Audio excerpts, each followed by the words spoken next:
အားလုံးမင်္ဂလာပါရှင် Kindness မှာ teacher ခွေရဖြစ်ပါတယ်ဒီနေ့မှာတော့ teacher တို့ FF အကြောင်းလေ့လာကြပါမယ်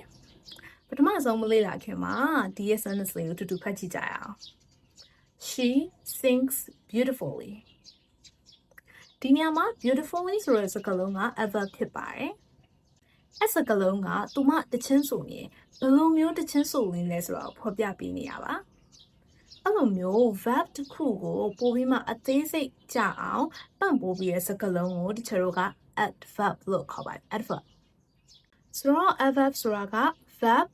adjective ဒါမှမဟုတ်နောက်ထပ် adverb တစ်လုံးကိုပို့ပြီးမှရှင်းလင်းအောင်ဖော်ပြပေးတဲ့ word ဖြစ်ပါတယ်။ Okay ခေါင်းရှုပ်မသွားနဲ့အောင်နော်။ဆိုတော့ adverb ကအများတော့အဖြစ်ဒီရဲ့မေးခွန်း၄ခုရှိရပေါ့နော်။အလေးကိုပြောပြမယ်။အလေးကိုအဖြေပေးတဲ့စကားလုံးတွေဖြစ်ပါတယ်။မေးခွန်းတွေကတော့ how ဘယ်လိုမျိုးလဲ one ဘယ်အချိန်လဲ where ဘယ်နေရာမှာလဲနောက်ပြီးတော့ how often ဘယ်လောက်ကြာလဲအဲ့ရမေးခွန်း၄ခုကိုအဖြေပေးတဲ့စကားလုံးတွေက adverb တွေပေါ့နော်ပိုပြီးမှရှင်းအောင်ဆက်ကြည့်လိုက်ကြရအောင် adverb ရဲ့အဓိကတာဝန်၃ခုတွေကပထမဆုံးတစ်ခုကတော့သူက verb တစ်ခုကိုအထူးပြုပေးပါတယ်ဒါကတော့အသုံးအများဆုံးပါဥပမာစားတယ်ဘယ်လိုမျိုးစားလဲပြေးတယ်ဘယ်လိုမျိုးပြေးရလဲကဲဘယ်လိုမျိုးကရလဲပေါ့နော် Okay example လေးကြည့်ကြည့်မယ် sentence structure နေနဲ့ကြတော့ subject verb adverb ပေါ့နော် Okay I'm gonna give you the examples he runs quickly ဆိုတာက run ဆိုတဲ့ verb ကို modify လုပ်တာဖြစ်ပါတယ်ပြေးတယ်ဘယ်လိုမျိုးပြေးရလဲသူက quickly လင်းမြန်စွာအမြန်ပြေးရပေါ့နော်နောက်ထပ် example တစ်ခုပြောပြမယ် they speak slowly ဒီနေရာမှာ adverb က slowly ဘာကို modify လုပ်လဲဆိုတော့ speak ဆိုတာကိုစကားပြောတယ်ဘယ်လိုမျိုးပြောရလဲဖြည်းဖြည်းလေးပြောတယ်ညင်သာစွာပြောတယ် okay ဒုတိယတစ်ခုအနေနဲ့ adjective ကိုအထူးပြုမယ်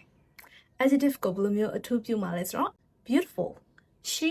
is beautiful okay ဒီနေရာမှာ subject verb adjective ပဲရှိသေးတယ်ပေါ့နော်အဲ့အပေါ်မှာတချို့က she is very beautiful very ဆိုတဲ့ adverb ကိုထည့်လိုက်မယ်ပြောချင်တာက သူလာတယ်ဘယ်လောက်လာလဲ adjective ကိုပို့ပြီးမှပြင်းထန်အောင်လုပ်မယ် she is very beautiful အရန်လာတယ်နောက်တစ်ခု the exam is difficult the exam is too difficult အရန်ခက်လွန်းတယ်ပြီးတော့နောက်ထပ်adverb ကိုပဲလည်းပြန်ပြီးတော့အထူးပြုလို့ရတယ် he runs very quickly ဒီနေရာမှာ quickly ဆိုတဲ့ adverb ကို very ဆိုတဲ့ adverb ကပြန်ပြီးမှအထူးပြုတာပေါ့နော် she speaks quite slowly ဒီနေရာမှာ slowly ဆိုတဲ့ adverb ကို quite ဆိုတဲ့ adverb ကပြန်ပြီးမှအချင်းချင်း modify လုပ်ထားပြန်တယ် okay ပြီးတော့ adverb အမျိုးအစားတွေကိုဆက်ပြောပြမယ်ပထမဆုံးတစ်ခုအနေနဲ့ manner ဘယ်လိုမျိုးလဲ example quickly slowly carefully sentence အနေနဲ့ပြောလို့ရှိရင် she drives carefully ဒါသူကားကိုဘယ်လိုမောင်းလဲဆိုတာပြနေရပါ carefully နောက်တစ်ခုအနေနဲ့ time ဘယ်အချိန်လဲ now today soon later sentence အနေနဲ့ example ပေးရမယ်ဆိုရင် I'll call you later ဘယ်ချိန်မှခေါ်မလဲ later နောက်တစ်ခု frequency how often ပေါ့နော်ခုနကပြောလို့အမြဲတမ်းလားတစ်ခါတလေလားမကြာခဏလားအဲ့အရာကိုဖြည့်ပြီးတဲ့စကားလုံးတွေကလည်း adverb တွေပဲဖြစ်ပါတယ် for example I always study at night ညဘက်ဆိုရင်အမြဲတမ်းစာကြည့်အမြဲတမ်းဒါက frequency ချိန်နှုန်းကိုပြနေတဲ့စကားလုံးမှာ adverb ပါနောက်ဆုံးခုအနေနဲ့ place ဘယ်နေရာလဲ for example here there outside everywhere come here okay so ဒီချို့ကခုနကဒီ adverb တွေကဘာတွေကို modify လုပ်လဲ verb တွေကို adjectives တွေကိုပြီးတော့ adverb အချင်းချင်း modify လုပ်တယ်လို့ပြောခဲ့ရပေါ့နော်ဆိုတော့အကြောင်းသားတွေအမားအများဆုံးအချက်တစ်ခုပြောပြမယ်ပြီးတော့ adjective တွေက modify မလုပ်တဲ့အရာတစ်ခုပေါ့ဘာလဲ nouns တွေ